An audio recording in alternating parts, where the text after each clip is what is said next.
Banjir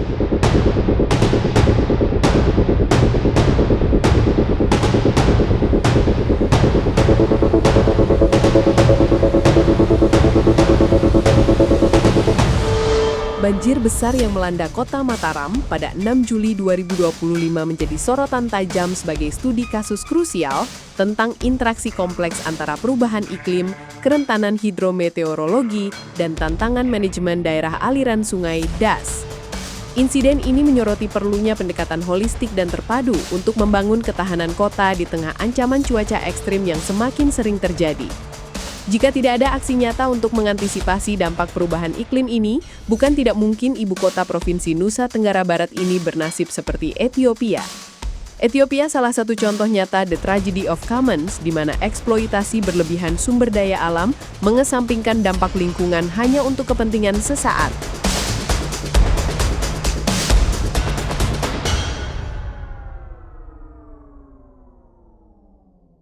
Kalau dia setiap tahun jatuhnya ada 100 liter, jadi setiap tahun ada 100 liter. Tetapi pola ini bergeser. Kalau kita tidak melakukan aksi adaptasi perubahan iklim, jadi akan terjadi bahaya.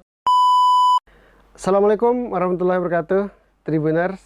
Kita jumpa lagi di acara Trilogi, Tribu Lombok, Dialog dan Inspirasi. Sekarang saya bersama Bang Giri Arnawa, seorang spesialis perubahan iklim dan pengelolaan daerah aliran sungai atau DAS. Pak Giri, selamat datang. Baik, selamat datang. Ini saya harus panggil Abang ini karena sama-sama dari pers mahasiswa. Ya, baik, terima kasih. Ya, gimana, sehat Bang? Alhamdulillah sehat. Ini setelah melanglang buana. Ya, baru sempat saya kembali dari Bogor 2 hari lalu. Wah, hebat. Itu ngerjain proyek apa di sana, Bang? Kami bicara tentang konservasi. Banyak konservasi karena terakhir adalah saya banyak bergelut di dunia climate resilience sama sustainable landscape untuk watershed management. Jadi pengelolaan daerah aliran sungai, lanskap berkelanjutan dan perubahan iklim. Karena banyak hal yang bisa kita kontribusikan di situ, bagaimana bisa memberi manfaat secara dari aspek konservasi itu sendiri, untuk bentang alam itu sendiri, untuk alam itu sendiri, keberlanjutan alam, kemudian bagaimana berkontribusi untuk sosial masyarakat dan ekonomi, keberlanjutan ekonomi. Karena kalau tidak dikelola dengan baik, jadi itu juga berdampak sangat serius. Kalau bentang alam ya, sustainable landscape-nya tidak, watershed manajemennya diabaikan, dibiarkan. Pembiaran seperti itu kan. Jadi kerjanya luar biasa nih, berarti menjaga bentang alam supaya tetap lestari dan untuk kehidupan manusia yang sustainability-nya kan di situ. Ya, berkelanjutan. Planet, people dan profit itu sustain. Harus berjalan seiringan, Bang ya. Kebetulan saya terakhir bekerja di USAID, namanya IWAS Tangguh. Jadi berkontribusi bagaimana daerah aliran sungai ini berkontribusi untuk ketahanan sumber daya air. Untuk sumber daya air, untuk air minum, saluran rumah itu yang berkontribusi untuk PDAM. Karena kalau tidak dikelola baik, ini kan kerusakan terjadi di daerah aliran sungai. Nah, ini yang sedang saat ini kita alami, Pak ya. Ya, mungkin ini yang menarik sekarang. Tapi sebelum ke Mataram ini jarang, saya tahu Abang cuman alumni pers mahasiswa ini, tapi jarang sekali saya lihat eksis di sini. Kerjanya kemana, Bang? Saya banyak bergerak di luar sih dengan lembaga-lembaga internasional saat ini. Dan terakhir dengan namanya program USAID IWAS Tangguh kami memberikan technical assistance untuk 10 provinsi di Indonesia, mulai dari Sumatera Utara, Jawa Barat, DKI, Banten, Jawa Tengah, Jawa Timur, Sulawesi Selatan, Papua, Nusa Tenggara Timur. Banyak sekali. Sama Kalimantan Barat. Jadi ya sangat paham dah bentang alam hampir di hampir Indonesia, sebagian besar daerah besar di Indonesia. Itu. Kalau NTB kan memang sudah tinggalnya di Mataram. Tinggal di Mataram. Tapi itu di sana selaku apa, Bang? Saya kemarin sebagai Konsultan kah, atau? konsultan, sebagai spesialis ya, tenaga ahli untuk upaya itu, jadi menjembatani upaya-upaya itu. Karena dalam konteks pengelolaan daerah dan sungai berkontribusi untuk perubahan iklim dan sebagainya, kan banyak orang bicara tentang perubahan iklim, tapi esensinya Tidak paham. belum dipahami secara sederhana gitu. Iya. Apalagi sampai jadi kebijakan, Bang ya. Sekarang hujan gini dianggap perubahan iklim kan. Itu kan cuaca kan. Jadi kita harus membedakan antara yang disebut cuaca dengan iklim. Iya. Jangan-jangan bukan iklim berubah, manusianya yang berubah.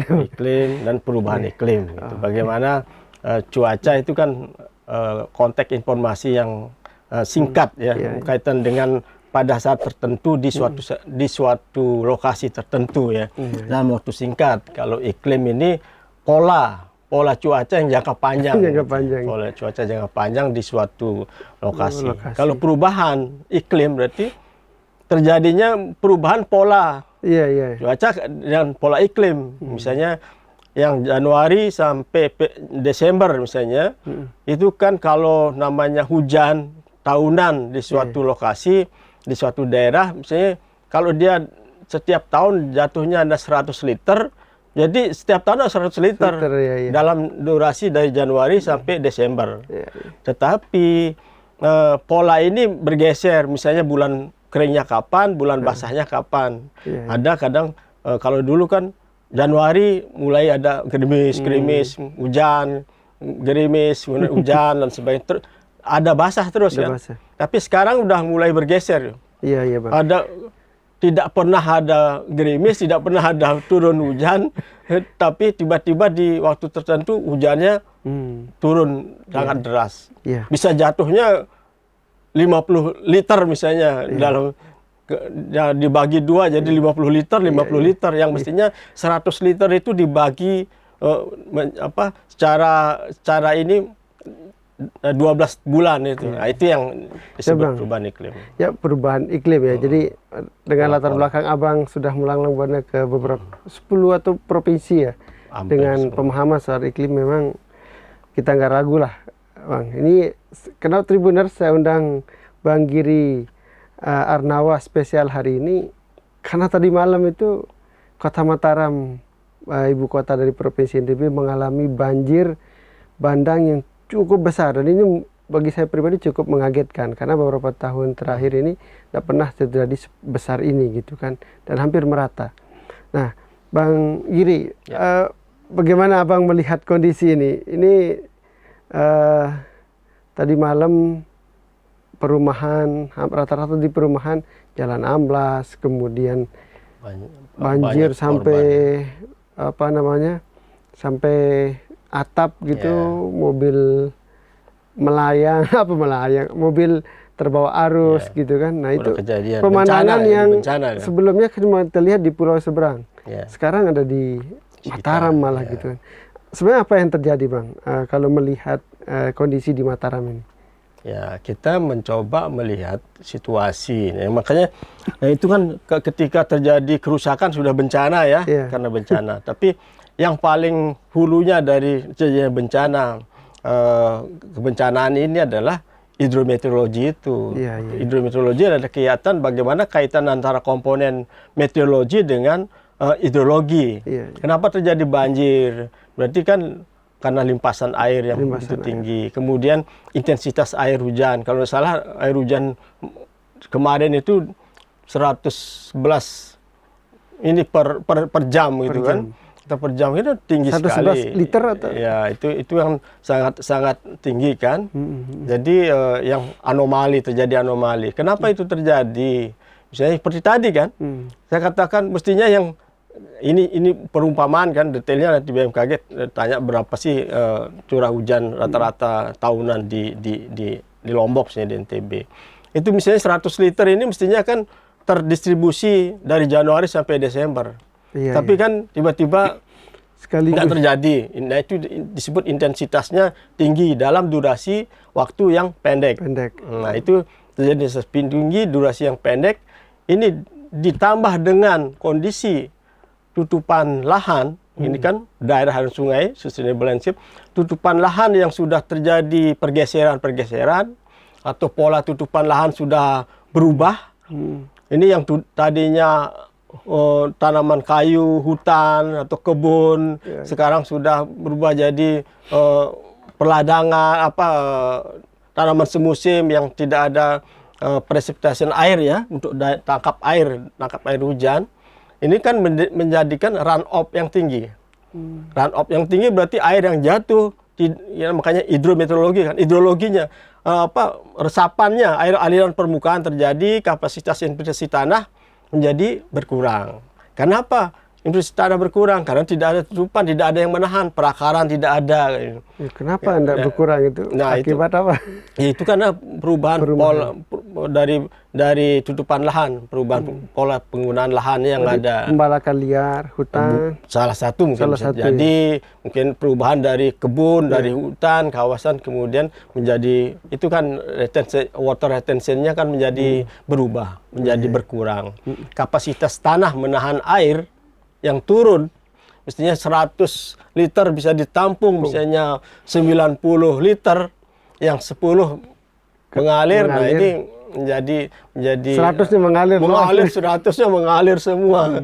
Karena sudah jenuh airnya kan. Tidak ada yang perakaran yang menyerap infiltrasi, presipitasi dan sebagainya. Itu siklus hidrologi. Menjadikan perputaran siklus hidrologi kan tetap itu.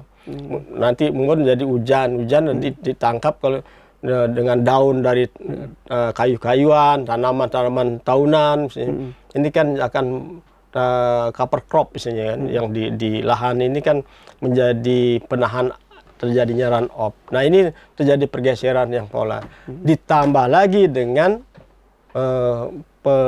pembiaran dalam hal yang penggunaan lahan, fungsi-fungsi atau kawasan-kawasan, zonasi-zonasi. Misalnya salah satu misalnya sempadan sungai. Misalnya.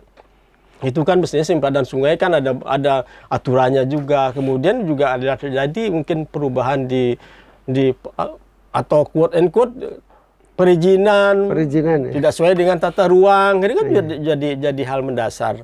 Nah, ini ya makanya siklus yang mana duluan terjadi banjir, terjadi lahan kering, tanah longsor, perubahan iklim, itu semuanya seperti siklus yang saling mengait. Siapa duluan nggak bisa kita prediksi. Yang jelas adalah driver utamanya adalah perilaku manusia. Karena sumber daya alam lahan ini kan daya dukungnya kan fungsi daripada alam itu sendiri dan perilaku manusianya. Perilaku manusia. Bisa dibilang bahwa banjir yang terjadi kemarin yang di Mataram itu dampak dari perilaku manusia murni, teman, atau gimana? Ya, drivernya ya pasti terjadi seperti itu. Karena perilaku manusia kan karena tujuan ekonomi, motif ekonomi. Kemudian macam-macam kan kaitan dengan yang jelas motif ekonomi kan. Kemudian infrastruktur juga kan, infrastruktur yang tidak diikutin dengan penataan-penataan yang lebih konkret kaitan dengan regulasi ya. Regulasi yang sudah ada, misalnya sudah ada kan, seperti pengelolaan das itu daerah dan sungai kan sudah ada regulasinya, sudah ada PP-nya, PP 37 2012 itu terbagi habis sebuah punggungan bukit itu satu kawasan disebut itu sampai ke laut itu dikelola disebut daerah aliran sungai. Daerah sungai itu ya dari hulu sampai hilir. Daerah sungai ini kan, nah dalam konteks ini pengelolaan daerah sungai ini kan banyak berkontribusi, banyak stakeholder. Misalnya kawasan Undang-Undang 41 misalnya tentang kawasan hutan, ada kawasan konservasi. Kawasan konservasi di situ ada taman nasional misalnya kalau ada ya. Kemudian cagar alam. Cagar alam, kemudian suaka marga satwa. itu siapa yang bertanggung jawab, siapa yang memantau, memonitor, mengelola itu BKSDA, kehutanan kan di pusat. Kalau di provinsi nggak, di provinsi ada BKSDA, Badan Konservasi Sumber Daya Alam Hayati dan Ekosistem. Itu kemudian kawasan hutan lindung. Hutan lindung itu kan protected area ini yang tidak masuk, tidak bisa bukan bisa dimanfaatkan. Sekarang ada ruang bisa dimanfaatkan oleh masyarakat untuk manfaat ekonomi dengan tetap menjaga kelestariannya. Nah ini yang sering kemudian area penggunaan lain. Nah di samping itu kewenangan sekarang kan dengan adanya undang kehutanan, otonomi daerah ini kan kewenangan kehutanan kan sudah ditarik ke pusat. Ke pusat, tidak ada lagi dinas kehutanan di kabupaten. Nah, adanya ke dinas kehutanan di provinsi, tapi lebih pada mengelola, mengurusin atau mengawasi area penggunaan lain itu atau mengembangkan namanya hutan rakyat di luar kawasan hutan lindung. Tapi hutan lindung misalnya dimanfaatkan misalnya dengan perhutanan sosial. Kembali ke pertanyaan tadi Bang, ini banjir yang terjadi kemarin, khusus kemarin itu, ini akibat alih fungsi lahan hutan, pembangunan perumahan, atau yang terakhir videonya nggak banyak sampah pengiran di depan kampus itu. Ya kalau melihat seperti itu kan, kalau di hulu ini kan mungkin kawasan hutannya di mana ya, mungkin ada atau semuanya berkaitan. Dia akan saling berkait, mungkin terjadi pergeseran pola penggunaan lahan.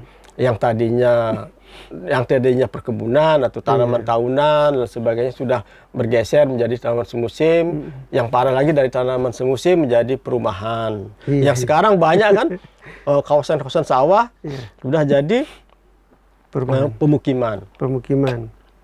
Nah, kawasan pemukiman penataannya juga belum penegakan ya, law enforcement-nya atau aturan-aturan sempadan sungai, sempadan jalan, sempadan ini macam-macam kan. Ini harus diperhatikan. Kalau yang khusus yang kasus kemarin, saya kembali ke situ. Itu di mana rusaknya, di Mataram kah atau di, pasti kan apalagi ngomong das karena kan? Das kan dari hulu sampai ke hilir. Jadi di sana sudah tidak kurang sehat kan, dasnya kurang sehat. Namanya das kurang sehat berarti ada sakit kan. Kalau ada sakit berarti ada ruang-ruang yang tadinya tutupan lahannya bagus, sudah mulai geser menjadi pemukiman. Contohnya yang di hulunya ini misalnya daerah hulu misalnya kan Karangbayan, Singrongan, macam itu kan sudah mulai pemukiman. Nah, dulunya kan perkebunan kan, itu bukan kawasan hutan kan. Kalau kawasan hutan kan mungkin tersendiri. Saut kan taman saut kan hutanan itu punya. Nah, itu juga sudah menjadi tujuan wisata dan sebagainya kan, di pinggir-pinggir juga sudah mulai. Nah, ini yang penataan ini yang sebenarnya ada daerah-daerah resapan air yang tidak mampu lagi kapasitasnya untuk menahan itu, sehingga terjadinya aliran runoff, aliran permukaan. Mestinya kan air jatuh, diserap di tanah, kemudian menjadi air tanah dangkal, kemudian mengalami proses perkulasi, gravitasi ini menjadi air tanah dalam, ground water itu, base flow ya, aliran air permukaan tanah dalam. Ini yang sebenarnya tersimpan. Makanya kalau melihat satu kawasan atau das yang sehat, lihatlah sungainya. Kalau dia mengalir sepanjang tahun dengan jernih, itu dasnya pasti agak sehat mesti tata. Tapi kalau tidak ada air, tiba-tiba ini atau keruh dan sebagainya, seperti daerah di Kalimantan itu banyak kan, itu kan karena pola lahan, pola penggunaan lahan yang berubah dari hutan menjadi perkebunan sawit, kayak perkebunan karet, perkebunan macam-macam kayak gitu, perubahan. Kalau das kita di sini, kalau khususnya di Mataram, kan ada Sungai Ancar, Berenyuk, sama Jangkuk. Nah, itu gimana kondisinya? Nah, ini kalau dari sisi das, kalau kita lihat di hulunya kan, di hulunya itu kan sudah berkembang banyak pemukiman, banyak villa, banyak. Nah, contoh kecil lah. misalnya di daerah Karangbayan kan itu dulunya perkebunan kan. Sekarang sudah menjadi pemukiman atau komplek atau tanah kapling yang untuk pemukiman. Banyak sekali itu, mulai dari Sigerongan terus sampai mungkin ke Sesaut dan sebagainya ya. Itu kan sudah banyak pertumbuhan. Memang ekonomi, drivernya ekonomi, infrastruktur dan sebagainya, pemicunya. Tapi yang perlu lah sekarang pengawasannya ya. Pola-pola pengawasan, penataan ini harus berbenah lah. Jangan kita harapkan tidak terjadi pembiaran yang seperti itu.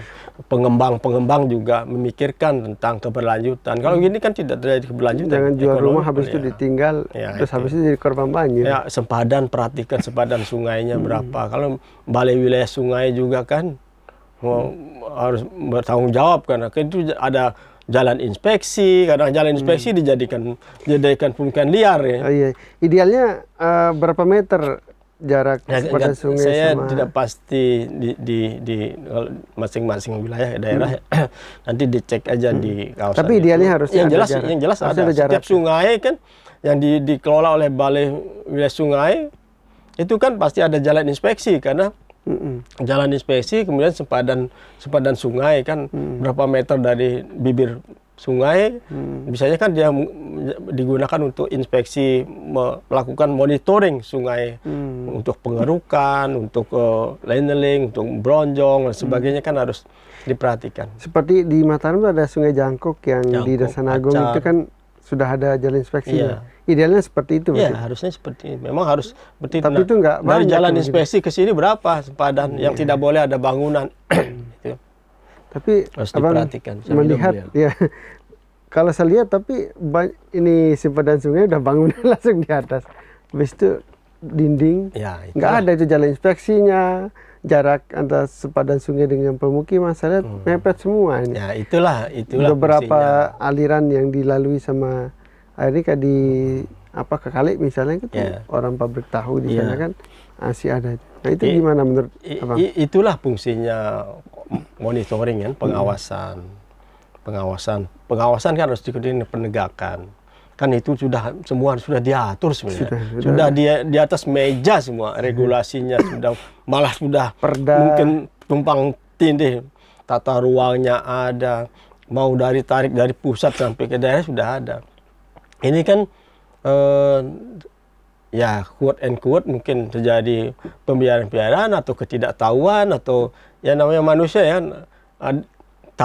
tahunya tapi tidak tahu ditahunya juga terjadi banyak. Nah ya regulasi banyak regulasi tumpang tindih tapi tidak lakukan pengawasan, penegakan, ini kan penting.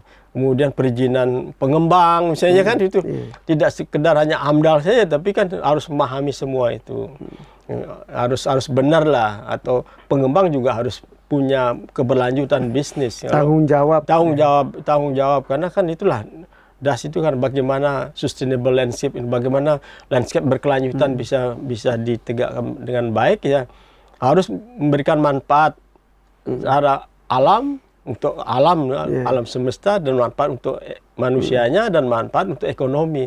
Kan ini tidak bisa berlanjut itu. Nah itu yang perlu sebenarnya ruang-ruang bersama stakeholder karena pemangku kepentingan dan tanggung jawab.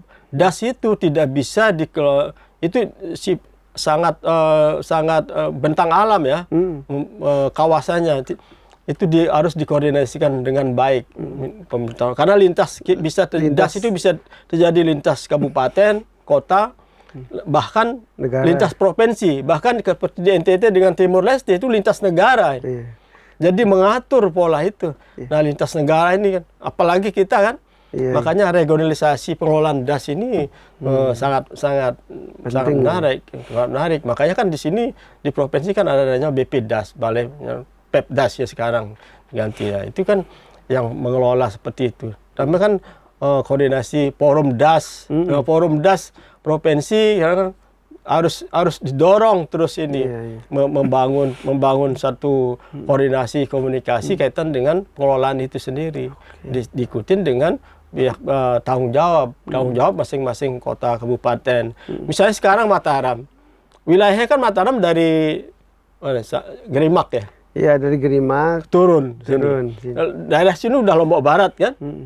atasnya udah Lombok Barat, Sigerawan udah Lombok Barat, itu kan sudah lintas. Perubahan terjadi di hulu. Hilir kena Ya, dampak. ini dampaknya. Apalagi Sementara- kalau hilir bangunannya mepet sungai lagi. Ya, dan kemudian koordinasi ini penting, kontribusi juga penting. Makanya ada program yang berdasar bagaimana yang di hilir berkontribusi untuk konservasi di hulu. Itu kan harus dilakukan, tidak bisa dielakkan. Tapi nanti terbentur juga kewenangan dengan penggunaan anggaran misalnya pemerintah kota. Kenapa kita menanam pohon di misalnya di Sigerawan atau Suranadi atau Sesaut misalnya. Itu contoh ya. Bupatinya marah loh. Enggak, bukan. Pemerintah kota kan mungkin tidak mau kan. Kenapa nanam di situ atau memberikan berkontribusi membangun di situ. Nah, ini yang terjadi kan. Ada ego sektoral juga di situ. Itulah regularisasi pengelolaan daerah dan sungai ini menjadi penting. Harapannya adalah pemerintah provinsi bisa memayungi atau koordinasi antar kabupaten kota di Lombok, pulau-pulau Lombok ini harus. Termasuk itu akan berkontribusi, DAS itu kan berkontribusi kepada tata air hidrologis. Kemudian untuk ekonomi, untuk pertanian, perikanan, semua. Nah, itu regularisasi. Kalau itu kita abaikan, makanya nanti hidrometeorologi akan berkontribusi, perubahan iklim akan berkontribusi pada sumber daya air. Itu sendiri, sehingga nanti akses air masyarakat di kota atau di mana itu akan berkurang karena sumbernya tidak ada, misalnya nanti terjadi kekeringan, konservasi tidak jadi. Dan air tadi yang mestinya menjadi aliran air tanah dangkal, air tanah dalam, semuanya lari menjadi run off, lari ke laut kan.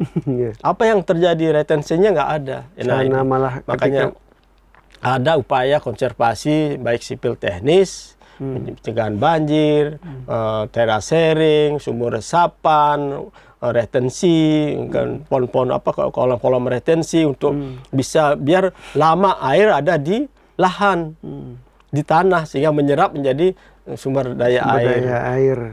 Kemudian itu dari sisi konteks sipil teknis, kemudian kedua adalah vegetasi. Vegetasi ya konservasinya pendekatannya kan agroforestry, misalnya tanaman tahunan, jangan tanaman semusim melulu kan. Tanaman semusim kan begitu panen nanti hujan tergerus. Itu. Jadi ada konservasi agroforestry yang memberikan manfaat ekonomi seperti mendorong kami di Perigen itu di kawasan lereng Harjono, saya dengan lembaga namanya Cempaka itu mendorong dengan perusahaan KRG itu mendorong namanya agroforestry base kopi. Jadi manfaat ekonomi di kawasan di areal perhutani misalnya di kawasan hutan. Kalau di Jawa kan kawasan hutan itu dikuasai oleh perhutani kan, dikelola oleh perhutani. Kalau di luar Jawa kan kewenangannya ada di KPH. Dan di provinsi ada CDK, cabang dinas kehutanan misalnya. Sebenarnya kalau saya lihat sederhana kan Pak ini. Ini dari jaga air di hulu, jangan sampai rusak di sana, supaya jaga tanah, jaga tanahnya, kemudian supaya nggak terjadi banjir. Gitu. Tapi kok ruwet sekali nih Pak, mau pelaksanaannya kayaknya nih. Ya itulah ikunya kan manusia, kan itulah driver utamanya ada di manusia, perilaku manusia. Belum lagi dengan masalah DAS itu kan kaitan dengan air kan ada kuantitas sumber daya air dan kualitas sumber daya air dan kontinuitas sumber daya air. Kalau sudah kualitas nanti itu sumber-sumber pencemar ini sumber-sumber pencemar karena pestisida, sumber-sumber domestik, buang saluran septic tank atau domestik langsung ke badan air, ke sungai, ke saluran, ini kan mencemar. Itu juga akan memicu banyak sekali siklusnya nanti, memicu tentang kesehatan, indeks pembangunan manusianya, human development index-nya kan juga akan berpengaruh, kesehatan, stunting, macam nanti akan lari ke sana mari. Pencemaran air. Iya, karena kualitas air. Itu juga sangat penting. Kemudian belum lagi di kota kan sumur, septic tank, ini kan sanitasi yang tidak ini juga banyak sekali sebenarnya. Jadi banyak hal yang sebenarnya bisa disederhanakan dalam proses-proses ini sehingga memahami jangan sampai terjadi bencana baru. Kalau ini kan sudah bencana itu kan karena Beda lagi bahaya dari perubahan iklim kan. Jadilah bencana iklim, bencana iklim seperti ini. Ini sekarang dampaknya. Jadi tapi dampak lanjutan. Jadi kan sekarang yang utama adalah bagaimana perubahan iklim, karena risiko dari iklim ini adalah perkalian daripada asat bahaya iklim, kemudian kerentanan. Kerentanan ini diharapkan karena sensitivity dan kapasitas adaptif sama terpaparnya, exposure-nya terpapar. Jadi bagaimana meningkatkan atau mengurangi kerentanan, upayanya adalah meningkatkan atau menguatkan sensitivity atau meningkatkan kapasitas adaptif kita terhadap upaya-upaya rentan terhadap perubahan iklim. Sehingga. Tapi saya mau tarik kesimpulan tadi tuh Bang, soal tadi saya tanya kondisi sungai kita ini yang seperti apa sebenarnya, sakit atau dasnya aliran sungai kita. Kalau udah kondisi ini berarti sakit kan. Jadi semua das kita ya. Das yang di sini dalam konteks ini. Kota. Makanya di daerah sungai kita ini memang perlu kita review lagi. Zonasi dan sebagainya. Tapi sakitnya itu masih bisa diperbaiki kah atau udah sangat crowded Bang? Semua namanya sakit kan diobati masih bisa ada. Saya bekerja dengan namanya Prof Irfan Pramono itu mengembangkan namanya Watershed Health Assessment System, melihat bagaimana tingkat kesehatan suatu das dengan pendekatan aplikasi informasi data dan sebagainya. Kondisi kita di sini? Ya kalau melihat kondisi kita di sini dengan terjadi kejadian seperti ini, memang itulah risiko dari perubahan iklim kan, risiko iklim yang terjadi bahaya kan, bahaya iklim, hidrometeorologi bahaya.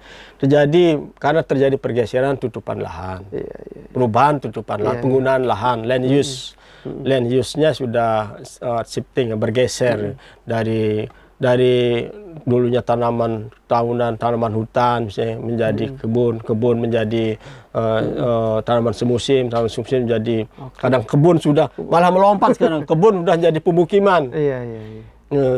Pemukiman. Nah, itu bisa lakukan bagaimana meminimalkan, yang utamanya adalah yaitu penerapan adaptasi perubahan iklim, aksi-aksi adaptasi. Aksi-aksi adaptasi itu ya ini upaya penyembuhan dan mengatasi. Jangan sampai lebih parah lagi kemudian hari. Jadi aksi-aksi adaptasi, mitigasi kan bagian lain. Adaptasi ini sekarang, aksi-aksi adaptasi. Dengan cara apa? Ya aksi adaptasi kaitan dengan ini ya konservasi. Konservasi ada dua, sipil teknis dan konservasi vegetasi. Kemudian kaitan dengan kelembagaan. Keempat kaitan dengan perubahan perilaku, community base-nya ya. Jadi edukasi, sosialisasi, peningkatan kapasitas. Ini kan banyak hal yang sekarang saja di kota, di mana-mana saluran kan plastik, di mana-mana buang. Itu kesumbat, belum lagi macam ini kan jadi sampah jadi kemarin susah. naik semua. Tanggung jawab siapa? Kadang-kadang sudah diatur. Nah ini kan pola perilaku kan, perilaku misalnya kita ekonomi, motif ekonomi misalnya berdagang di sepanjang trotoar di Jalan Majapahit misalnya kan. Tapi kan di saluran. Nah itu trotoar itu kan bukan untuk tempat jualan kan. Trotoar kan untuk pejalan kaki. Ditambah lagi perilaku pedagangnya misalnya tidak menyiapkan tempat sampah atau meninggalkan jejak-jejak sampah kan gitu.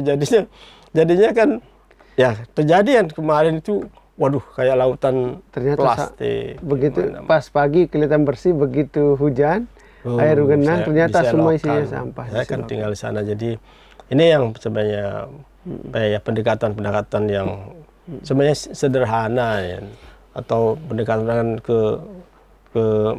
kebersihan bagian daripada iman kan juga harus terus digalakkan.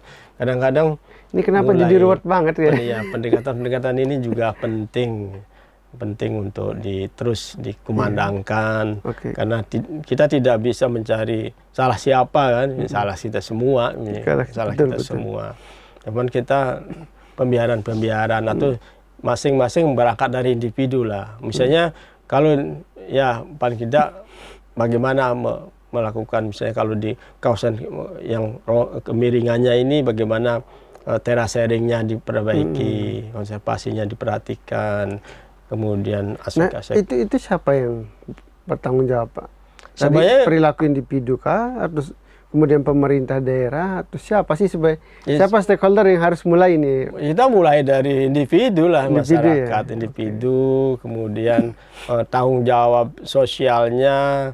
Tanggung jawab itu kan tanggung jawab sosial, tanggung jawab ekonomi, tanggung jawab lingkungan kan, itu menjadi kunci. Makanya trilogi pembangunan berkelanjutan itu kan lingkungan, sosial dan ekonomi. Trilogi pembangunan berkelanjutan. Jadi kalau Tribunner itu triloginya ini harusnya itu yang menjadi concern. Jadi bagaimana melihat ketika ini kesadaran kritis lah, membangun kesadaran kritis ini kan perlu difasilitasi. Pemerintah kan dalam konteks ini kan fasilitator, memfasilitasi, mensupport. Terus masyarakat juga kelembagaan. Makanya pendekatan itu konservasi kan kelembagaan, community, konservasi teknis, vegetasi kayak gitu yang menjadi penting. Bang, kalau melihat yang banjir kemarin kan, ini kan menyinggung soal pemerintah daerah itu kan sebagai regulator, kemudian sebagai penegak aturan lah di situ.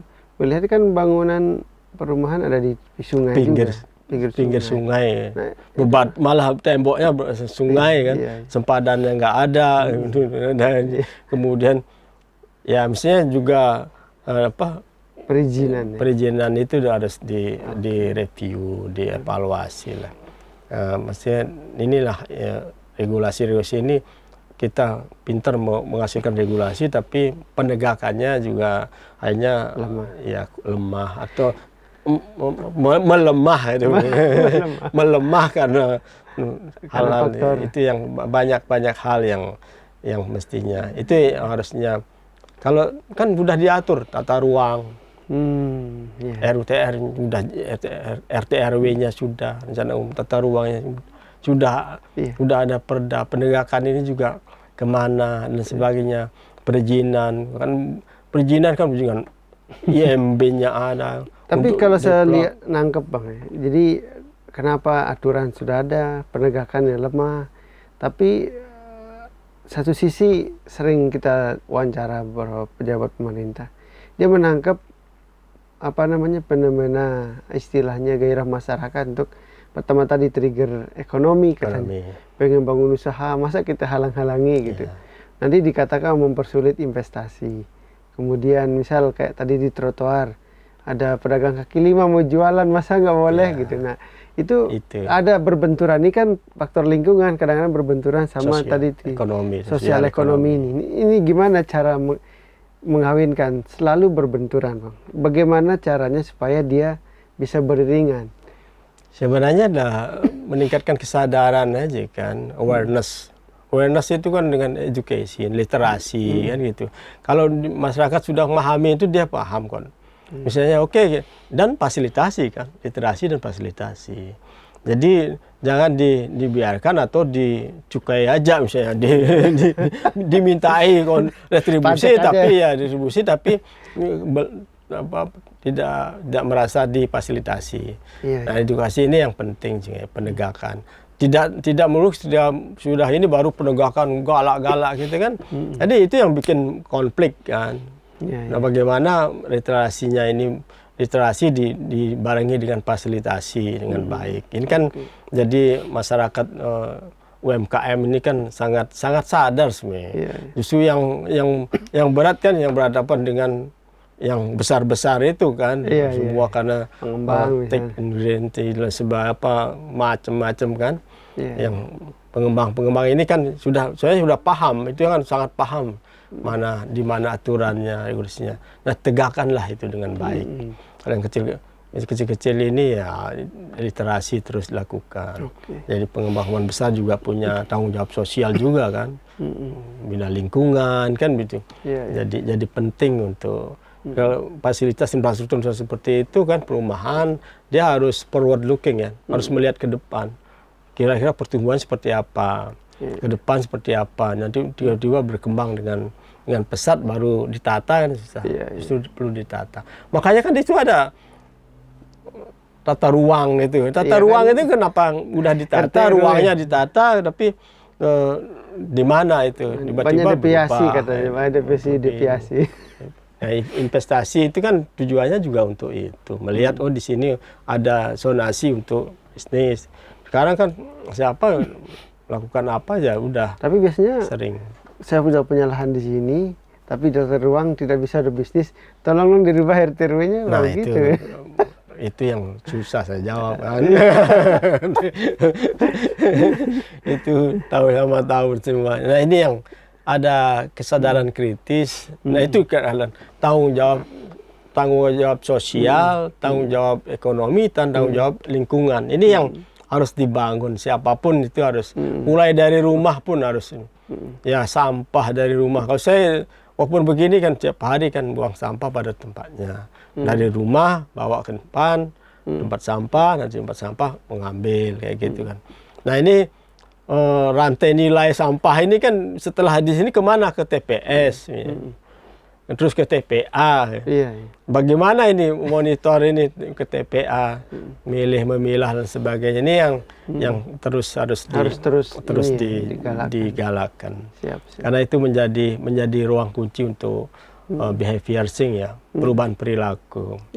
Karena kita juga dulu kan dari kayu bakar menjadi kompor minyak kan. Kemudian minyak tanah jadi kompor gas, sekarang kompor listrik macam-macam ya. Terus berubah itu. Dulu kan dari buang air di kali, selokan kan itu kan.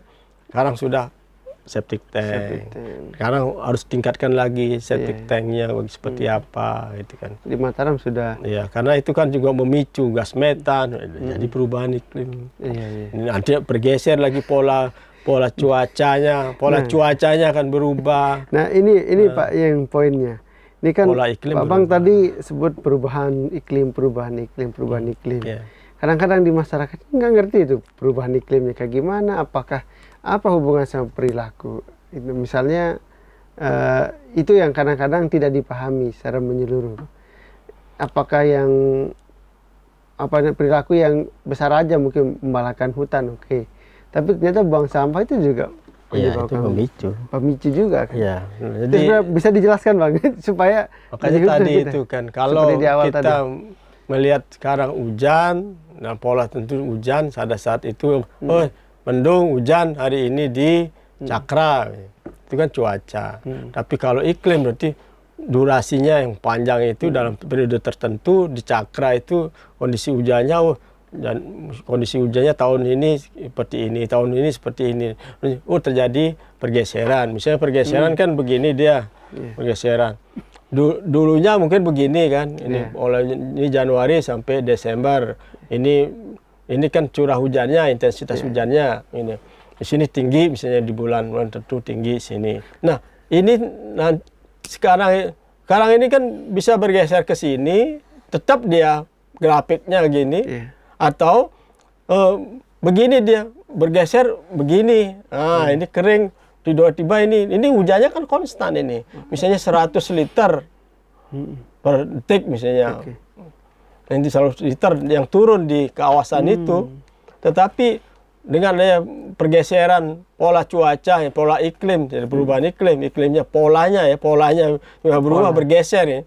Yang tadinya ini begini, periodenya maksudnya bergeser, konstan tapi bergeser dia, atau bergeser ke sini atau bergeser ke belakang kali gitu, atau dia anomali terjadi. Nah, tiba-tiba dalam periode tertentu, ya dalam waktu tertentu, ini periode misalnya ini bulan Juli tinggi sekali, Juni Juli misalnya tinggi sekali.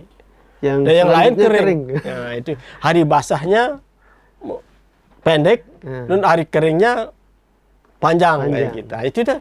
Itulah pola. Nah, itu disebabkan yang tadi itu. Ini disebut perubahan iklim kan, karena pola cuaca yang ada. Nah, itu disebabkan oleh yang tadi itu, perilaku tadi itu. Iya, itu perilaku. Makanya dia siklus kan. Ada banjir, ada tutupan lahan, pergeseran tutupan lahan, ada banjir, ada kering, hujan, itu perubahan yang iklim mempengaruhi, ini bisa berganti-ganti atau disebut anomali tadi itu atau gimana? Ya, yang jelas kan dari kondisi yang sebenarnya yang sudah diprediksi ya. Biasanya, awalnya terjadi pergeseran, itu kan jadi perubahan pola. Nanti BMKG yang memprediksi ratusan tahun. Proyeksinya bisa ini, prediksinya bisa. Makanya itu ada upaya-upaya disebut upaya untuk adaptasi perubahan iklim. Aksi adaptasi perubahan iklim. Aksi-aksi adaptasi perubahan iklim ini kita akan memproyeksikan kalau kita tidak melakukan aksi adaptasi perubahan iklim, jadi akan terjadi bahaya iklim yang lebih tinggi. Bisa lebih besar lebih besar. Dari bencana banjir tadi. Itu kan impact fathway-nya apa? Risiko lanjutan daripada dampak risiko daripada perubahan iklim. Jadi bencana yang lebih besar. Temperatur naik lebih tinggi, permukaan air laut naik lebih tinggi. Nanti ada secara saintifik ada namanya skenario proyeksi tentang perubahan iklim itu. Ada RCP disebut. Pathway-nya. Jalur skenario dari perubahan iklim, kemudian aksi adaptasi apa yang kita harus lakukan. Bang, pernah dari riset yang kan Abang sudah pengalaman di beberapa daerah di Indonesia juga. Kalau melihat di bumi kita lah, di daerah kita di Mataram dan NTB, Lombok lah, itu nanti kalau hitungan dengan gini terus, kerusakan terus dilakukan, akan seperti apa tempat tinggal kita ini? Nah, ini yang terjadi kan. Ini yang katakanlah misalnya yang kondisi sekarang terus berjalan, kerusakan terus jalan. Itu yang terjadi seperti Ethiopia Timur, itu kan dulunya kan tutupan lahannya bagus. Sungainya ada sungai di situ. Itu menurut sejarah sungainya sangat konstan, airnya bagus, sepanjang tahun. Kan sekarang kondisinya seperti sekarang lumpur aja yang keluar, banjir, hilang. Nah, itu kan terjadi seperti itu. Sekarang baru melakukan aksi adaptasi kan lebih berat kan. Satu lebih berat, satu lebih mahal, satu lebih lama untuk memulihkan itu. Kita bisa jadi Ethiopia. Iya, makanya memulihkan itu. Makanya di semua stakeholder ini harus berpikir tentang upaya itu. Ada bahaya iklim yang sangat rentan. Misalnya misalnya di tingkat OPD, di pemerintah, kalau bisa bicara pemerintah kan. Misalnya dinas pertanian, sosial, peternakan, itu harus memikirkan perindustrian, perdagangan, itu sekarang pertambangan, apalagi kan itu harus benar-benar memikirkan kanan kelautan, ini kan harus memikirkan upaya-upaya itu. Jangan sampai nanti itu kehilangan momentum. Makanya ada di global itu namanya menentukan skenario jalur dari perubahan iklim.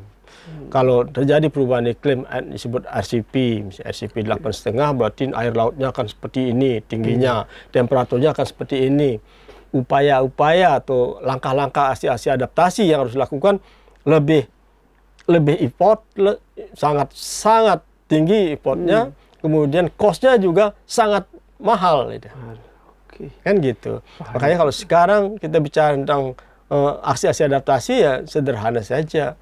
Kalau dia sempadan, bagaimana mengkonservasi. Kalau dia kemiringan, bagaimana terasering, bagaimana aksi konservasi lakukan. Kemudian bagaimana memahami, karena perilaku ini akan berkontribusi terhadap kualitas air, kuantitas air, kontinuitas air, kemudian kesuburan tanah, kesehatan tanah, yang jelas akan berkontribusi kepada produktivitas, ekonomi, dan kualitas hidup manusia. Kan kualitas hidup manusia. Ya, ini kan di trilogi itulah, makanya impact akhirnya, dampak akhir dari semua upaya-upaya kita ini adalah lingkungan, manusia, dan ekonomi. Ya, trilogi pembangunan berkelanjutan kan. Emil Salim sudah mendengungkan sejak dulu. Kita sudah lalai, kita sudah tergiur dengan hal-hal yang ini yang harus kita mulai kekitohnya lah itunya. Berarti banjir kemarin itu seperti abang tulis itu alarm ya? Iya, alarm perubahan iklim hidrometeorologi. Nanti bahayanya bahaya kebencanaan kan? Akan lebih besar lagi. Iya, kebencanaan kan. Belum lagi kan kita punya pesisir yang terus. Itu makanya Robi kan nanti yang kalau yang kayak kemarin itu kan ini bertepatan dengan pasang kan, pas mau purnama itu kan ini air laut, air sungai. Ini kan dia nggak bisa langsung begitu permukaannya bersama aja kan tertahan seperti di kekali kayak gitu kan, ampenan kan pasti akan sejajar. Nah itu kan tidak bisa mengalir terus, elevasi kan, air kan selalu dengan elevasi. Jadi ini yang sebenarnya mari kita bangun kesadaran kritis yang berkontribusi pada lingkungan, sosial, dan ekonomi. Baik di semua stakeholder ya. Kemudian tanggung jawab sosial, lingkungan, ekonomi ini penting. Mulai dari pribadi ya, generasi muda dan sebagainya, ini semua harus kalau orang-orang tua dulu kan sangat paham itu. Bagaimana dia menanam tanaman, kalau dia lahannya gini dia bikin terasering. Sawahnya jadi bertahan kan air, bertahan kesuburan lahannya, kan bisa hidup baik. Sekarang kan nggak instan, mau gini langsung kepras, tidak peduli kontur, elevasi. Itu kan ada daerah-daerah tangkapan air namanya, catchment area yang berkontribusi kan itu setiap tapak dari das itu kan ada catchment area. Di catchment area ini hujannya sekian, catchment area ini hujannya sekian. Nah, catchment area ini kalau didelinasi dalam saintifik delinasi itu akan daerah tangkapan air DTA misalnya. Itu kan di situ ya akan tertangkap. Nah, daerah tangkapan air ini kalau terjadi pergeseran penggunaan lahan berarti kan dia nggak mampu menangkap lagi. Jadi water retention, daya serap tanah, daya serap air dari tanah ini berkurang. Akhirnya air ini menjadi run off, aliran permukaan, hilang. Ini tanahnya kering, nggak bisa lama kan, air itu kan nggak bisa begitu langsung menyerap, tingkat porositasnya kan beda-beda. Gitu. Itu sebenarnya secara teoritis, secara empiris. Regulated sudah diatur lah semua, local wisdomnya juga sudah ada sebenarnya kan, yang harus terus diliterasi. Ini kan kelalaian kita juga, pada gap ini kaitan dengan ini. Mari kita kembali kepada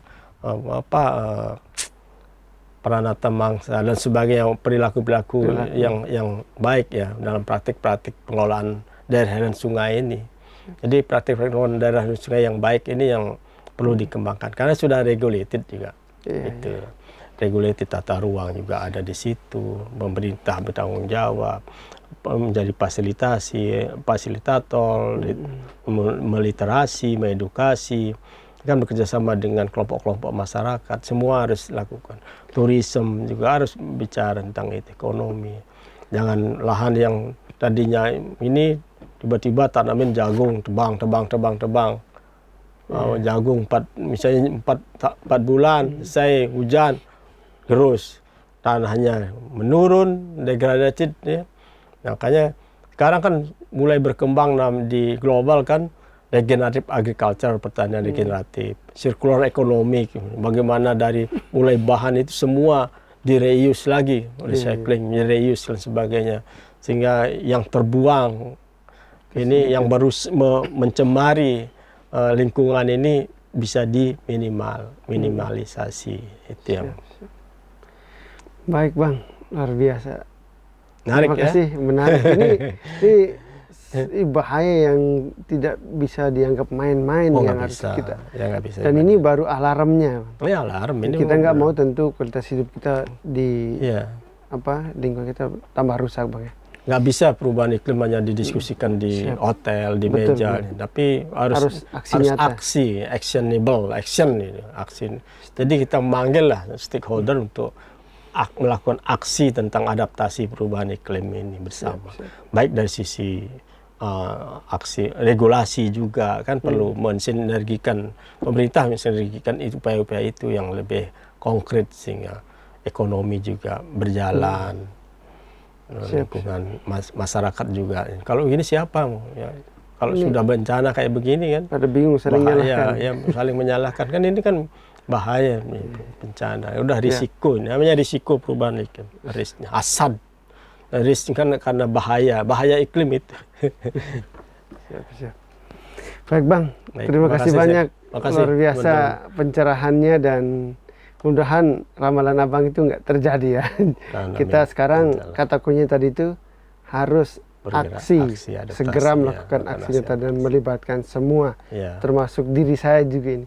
Semua kita. Ini kan menyelamatkan tidak lingkungan. bisa ego kan? Iya. Pemerintah jangan ego sektoral. regional Iya, itu. siap.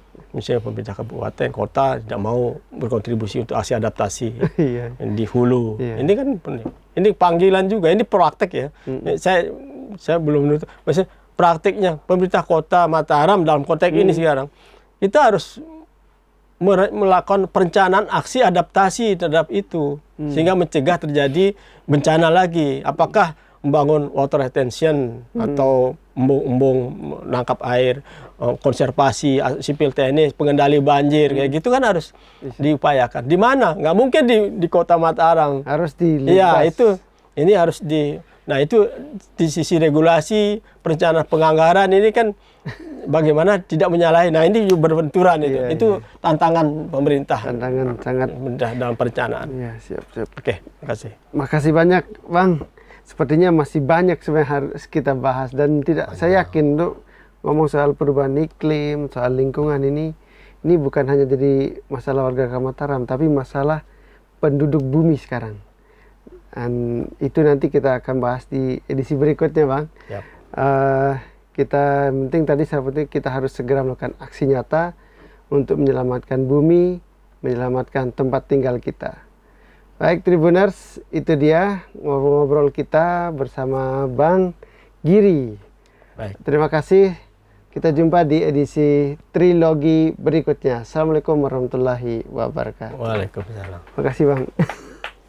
Oke.